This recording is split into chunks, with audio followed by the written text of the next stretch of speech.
In this video, I'm going to be making over this Pier 1 Imports nightstand that I found on an online auction for $10. The description only said there was a bit of wear and some scratches, so I was quite surprised when I discovered the condition of the top. I can't even imagine what caused all of this, as this does not look like everyday wear and tear.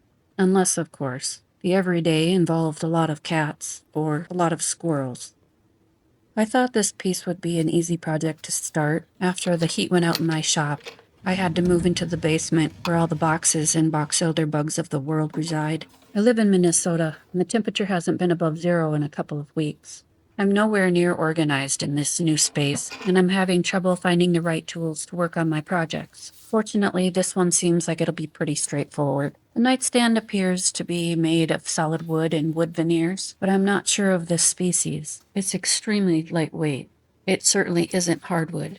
I recently completed a large craft project using balsa wood, and this has many of the same characteristics. If someone would have told me that some of the scratches were made this way, I really wouldn't have found it too far-fetched. There were quite a few dings and dents made by the manufacturer to give it a rustic look, so I really had my work cut out for me on this one. The first thing I need to do is obviously wash it. It sat in my very dusty garage for a long time while I worked on other things. I live on a farm and on a gravel road, so dust is very plentiful. I'm using a Clorox spray to wipe down all the surfaces before I use Clean Strip to remove the finish. I like to work on one side at a time, and I apply a thick coat on the top and leave it to sit for about 15 minutes. In the meantime, I'll begin working on the detailed drawer front, which has a pretty intricately carved floral design, and I'm going to need quite a few different tools in order to remove that finish from all the nooks and crannies. When I go back to remove the finish from the top, initially I noticed that it came off pretty easily with my scraper, but as I moved along, the finish started to melt back into itself, then level out and dry pretty quickly. I've never had a finish do that to me before while using stripper, so I have to go and remove as much of the goop as I can before it settles out and dries again. I'm not sure what type of finish this is, or if this is even the problem, but it's pretty tough to remove. And since the density of the wood is so low, there's a possibility that the solvent is being absorbed before I can remove it and the finish. So the same issue occurs on the drawer front, since it's made of the same wood as the top. I used small scrapers, toothbrushes, wire brushes, and several different solvents in order to try to get as much of color off as possible. I had to be very careful around some of the details and not chip away any of the wood. As the wood got wetter, this became more of a concern. I probably spent a couple of hours on the drawer alone and used stripper, mineral spirits, acetone, and denatured alcohol. Each did a little something to help with the finish to come off, but overall nothing really worked that great on its own. I really wanted to go for the raw wood look on the whole nightstand, but as this progressed, it seemed like it was probably not going to look the way I'd want it to. I had to work in little sections at a time because it did dry pretty quickly, and the residue just rolled up into little balls. After scraping the top again, I would go back with mineral spirits and double-aught steel wool. This seemed to work pretty well on the top. So now I was going to try the same process on the sides. This side is the one where Sketty used her tail to make a giant dent. Something heavy obviously dragged across it after it was made. So I knew this side was veneer, but I didn't realize that the outside frame was also veneered. I just assumed it was like any other type of furniture, where the outside frame is generally solid wood. The finish didn't react like it did on the top, and I could tell the grain pattern was much tighter. And the mineral spirits did absolutely nothing after using the stripper, so I decided to try acetone. Unfortunately, the only spot that seemed to be affected was where the original pour had been. And since I was addressing the side where the top overlapped, I decided to make it a bit easier on myself and remove it. After taking out a couple of screws, I used my craft heat gun to loosen whatever glue may have been there. This actually made working on the whole thing a lot easier since I was able to get in closer to the area where the drawer sat. Okay, so we have a log home, and I use orbital sanders every time I redo the stain. And I must have half a dozen or more sanders to choose from, but unfortunately I chose this one, a Milwaukee brand that has a leaky filter and a runaway pad. You know, the kind where you lift it up and it goes up to 100 miles an hour, and then you set it down and it gouges the wood? That's my favorite. Since the finish for the most part was diminished, I began sanding with 220 grit. I had another brand of paint remover that I wanted to try this go around called Jasco Paint and Epoxy Remover. I had used this in other projects in the past and I had really good results, so I thought perhaps this one would be better than the clean strip, but I'm not sure it made any real big difference. And again, I followed up with mineral spirits in order to neutralize the stripper. I used the same process on the other sides. At this point, I was still hoping to go for a raw wood look, and I knew I needed to do some final sanding later, so I roughly sanded with the 220 grit on my orbital and hand sanded in the corners.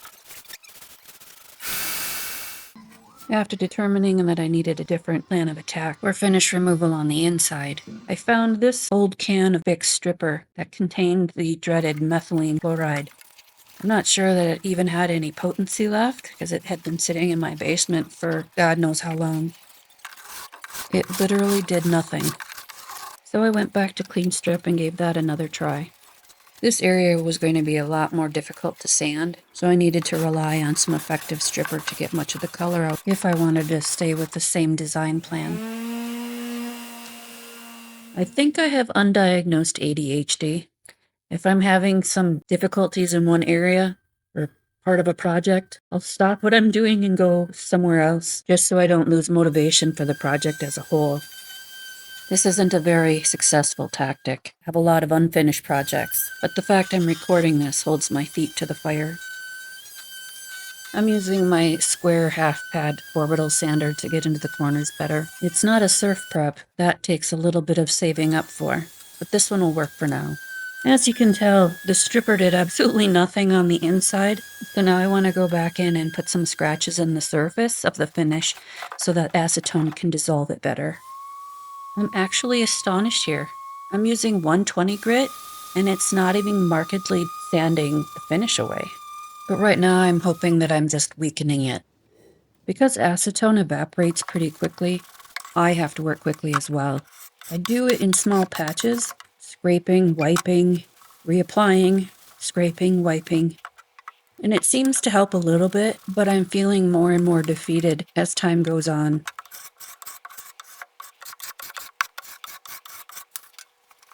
We just recently had a Chipotle open up in our city, which is good news for me because I love to use their tins as solvent pans. As I was editing this, I noticed how the finish filtered out of the steel wool. It's kind of depressing seeing just how little of it is in there because it means a lot more is still on the wood. I did this process on the entire inside, and again I must have spent hours trying to get it off, and it was at this point that I decided I needed to go a different route. This just wasn't working well. You know what they say about good intentions? Well, my road to hell has a new layer of asphalt on it. Since the top came off so easy and gave me great access to the top shelf, I thought, why not remove the bottom as well? I've made and removed shelves that were constructed like this before, and it looked like all I needed to do was remove a few screws, heat up the glue, and it would pop right out. I heated for what felt like an eternity and did my best to help it pop, but it fought me every step of the way. I used chisels, a hammer, and mounting frustration, but at some point I wished I would have decided to stop and put everything back the way it was, and just deal with the access to the bottom shelf. It wasn't coming out in one piece, and I felt like I was making it worse. I didn't stop, and I kept at it. So I heated, and chiseled, and hammered, and pried, and finally, as I started to make some headway, and on the very last piece, it snapped and broke into many pieces as easily as a Nature Valley granola bar. It became clear why this piece wasn't coming apart like the others. It had a lot of staples and a lot more glue than the others. So I was able to add my own glue, puzzle it back together, clamp it, and set it aside.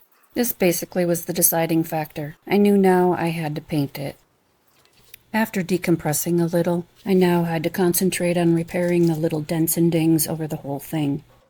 I like to use 3M's Bondo spot and glazing putty for the smaller repairs. It seemed like there were so many repairs on this that the whole thing was almost orange when I was all done. It does have a bit of an odor, but it dries quickly and I can go back and sand it after only a few minutes. One of my recurring issues had to deal with this yellow crap that they put all over to fill in wood to use as a glue or to blend in these feet. It was quite hard and not smooth, partly because it wouldn't sand very well, and using glazing putty over it was like using clay over concrete. I was probably being a perfectionist at this point, but I didn't care for the corners not being a full 90 degrees, especially when they had that yellow stuff in them, because the manufacturer wanted to go for a rustic or a handcrafted look. I probably inspected every square inch of this cabinet in order to make sure that I found every little imperfection. It definitely was a daunting task, but I really wanted to make sure that this nightstand had a beautiful makeover. I still had to repair the damage that I caused when I unintentionally removed more than I meant to, but during the repairs on this, I constantly looked back at the feet and wondered if I really liked them. They had a separate piece of wood and a wedge that was nailed and glued on in an attempt to make it look flared. I don't know if I really think it looks good, and it stands out like a sore thumb to me. But of course, since I'm painting it, it might not be as big of an issue. Even still, I had a concern about how well it would blend together and not look sloppy. Handcrafted wasn't a look I was going for.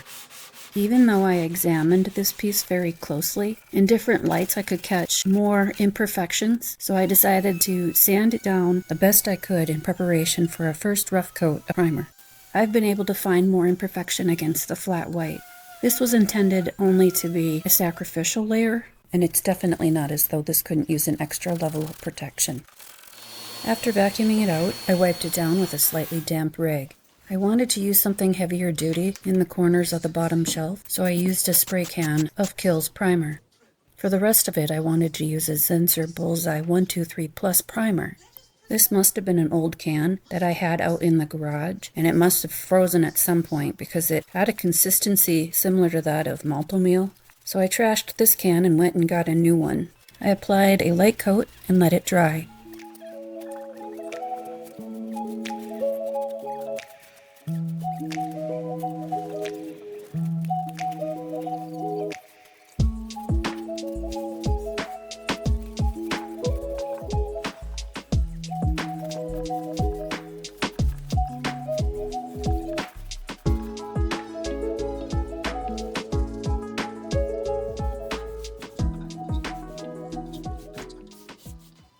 I let the repair dry for a couple of days. Then I used plastic wood and spot putty to disguise the cracks. After sanding it smooth, it was now time to install it. The previous method of attachment was this wooden dowel, and I would not be able to repair it using the same method. It was a bit too snug for my liking, so I had to sand down the ends, and it fit much better. I dry fit it and then applied glue and set it in place. A couple of screws on the bottom was all that was needed to secure it. I was pretty happy with how this turned out.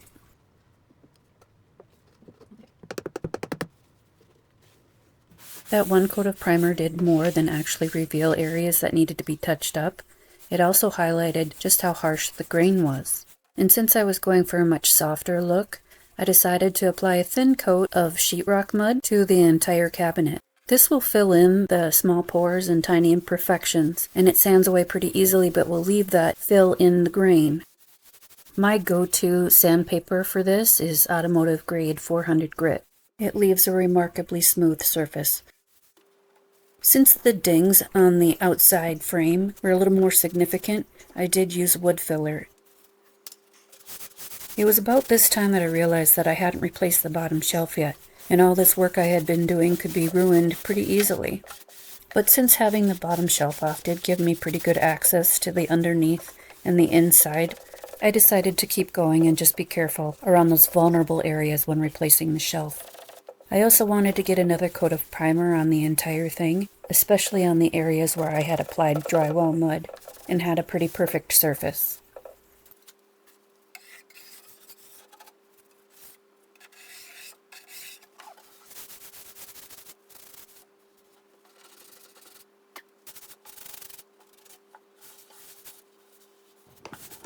I'll be using my Wagner Flexio 3500 series sprayer to apply this coat of primer. It comes pretty thick, so I do water it down just a little bit to give it more of a consistency of buttermilk. Sometimes painting with a brush is cathartic, and I typically paint walls with a roller, but now having this sprayer just is a game changer. I absolutely love it. It takes about 5 minutes to do a coat on a cabinet this size. Especially with having put down the drywall mud, coating over with a sprayer eliminates the possibility of making brush marks on the delicate surface. Also, sometimes I catch my husband watching me spray, and he's mesmerized by the action, so these little clips are dedicated to him.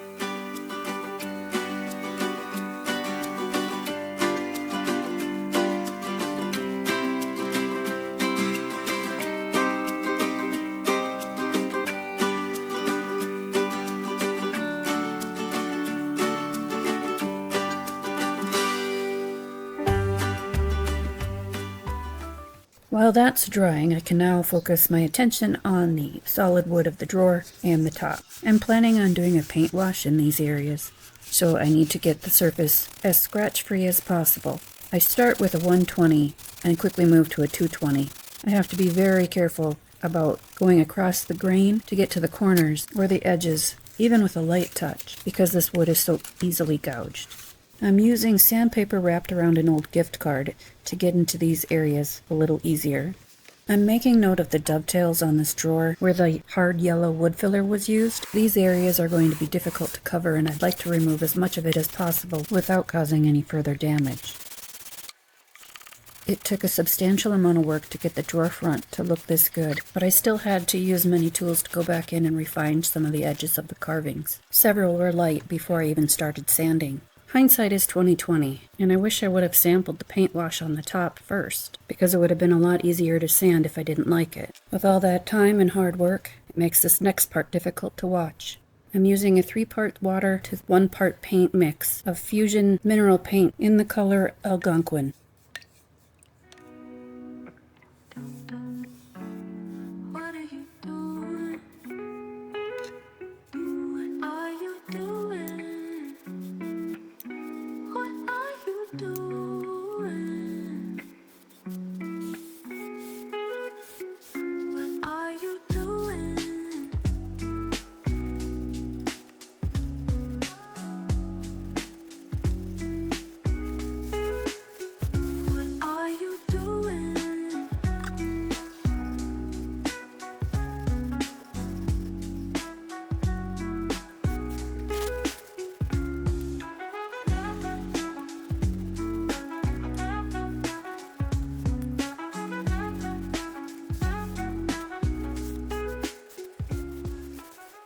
With that part destroyed, drying, I returned to the cabinet to reinstall the bottom shelf. Because it was going to be a lot more difficult to get the sprayer in there, I wanted to ensure a good coat of paint was on the harder to reach areas. I put the pieces back in, pretty much how they came out, added some glue, and put the screws back. The harder part was blending in the actual shelf portion because the wood was veneer and quite thin and chipped quite a bit. I ended up using wood putty in those spaces, sanded them down, and reprimed them. With the sheer number of repairs, I had just a little bit of time to do some research to figure out what kind of wood this was. I could easily make a mark in the wood just by simply and lightly dragging my thumbnail across the grain. Anytime I moved this piece around, even though I was always gentle, it would receive some kind of a dent or a scratch. So of course I had to fix it. It seemed never ending. I had to know what it was I was working with. Because the store either went out of business or was purchased by another and the brand was absorbed, I got sent down some weird rabbit holes. Something about this furniture, though, was screaming bamboo or something to me because it had a lot of characteristics of bamboo, but I knew it wasn't. Was it actually balsa? I remember seeing this style of furniture in Pier 1 import stores in the late 90s or so, and obviously the whole point of the store is to bring different styles from around the world for decor and furniture. And this particular nightstand was part of either a Bombay or Malaysia or Polynesia. I couldn't quite remember. My goal was to find some type of wood that's commonly used in furniture made in Asia. I found a couple different species that could be possibilities, but the one that sounded most promising was this stuff. The wood is called Paulownia tomentosa and is native to eastern China and the Korean peninsula. Some of the key characteristics of this wood include being lightweight and free of knots, and this cabinet shows both of these characteristics. In my opinion, though, I think it's better suited for its other popular uses in surfboards and guitars. I did not like how the paint wash turned out. It ended up looking really muddy and not good. On the underside of the top, I decided to experiment with a few different shades of oil stain. It was later in the evening when I started this, so I let it sit overnight to dry a little better, and I came down in the morning to this. I thought a light oil stain would look good with the choice of paint I was planning on using. The bottom half I used Fusion Mineral Paint Stain and Finishing Oil in Walnut, and it looked pretty good. But the top looked like mildew on really weird cheese. It was horrible. Not only did the stain absorb weird, it seeped back out of the pores as if the wood was made of straws. I wasted no time in sanding that off, but I had to use a fairly heavy grit of sandpaper in order to get down deep enough into the wood to eliminate the stain from seeping out again. I'm glad I only decided to try this on the underside and not on the top. The stain and finishing oil from Fusion Mineral Paint ended up being my choice for this project, and I'm quite satisfied with it. It even has a pleasant scent.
I'm finally ready to put a coat of paint on this thing.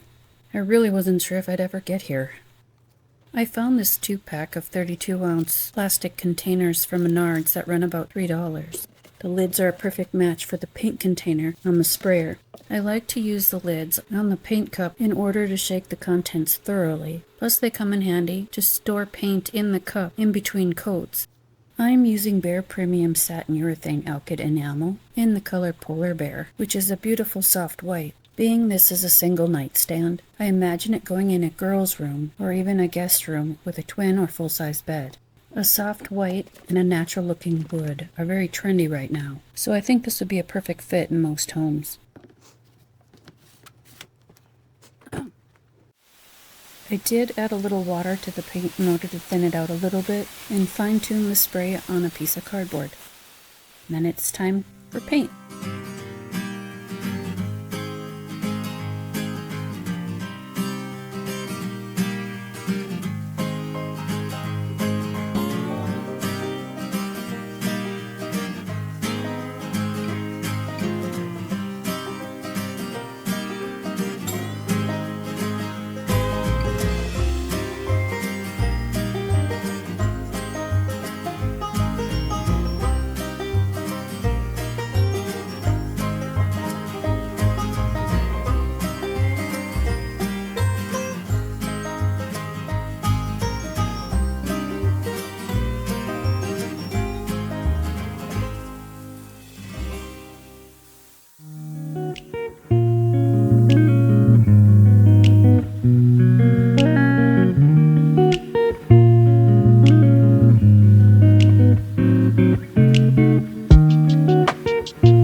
I spray painted the drawer slides white in order to match the rest of it better, because I'd like it to look good inside and out.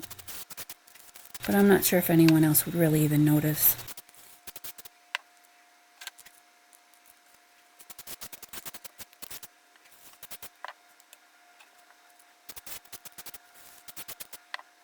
Although I didn't record it, I did add an additional coat of paint to the entire cabinet before moving on to the clear coat. I also lightly sanded between every coat in order to ensure a smooth final finish. Even though the paint I use dries to a very hard finish, I'm now using Varathane Ultimate Polyurethane in water-based satin.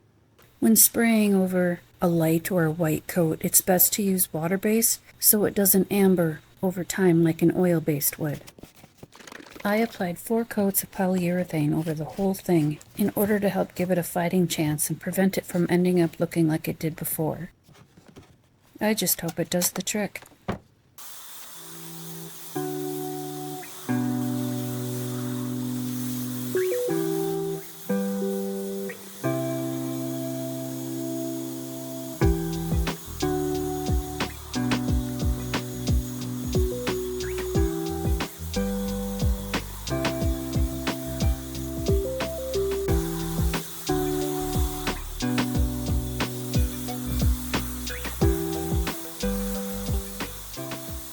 Do you remember what this nightmare looked like in the beginning?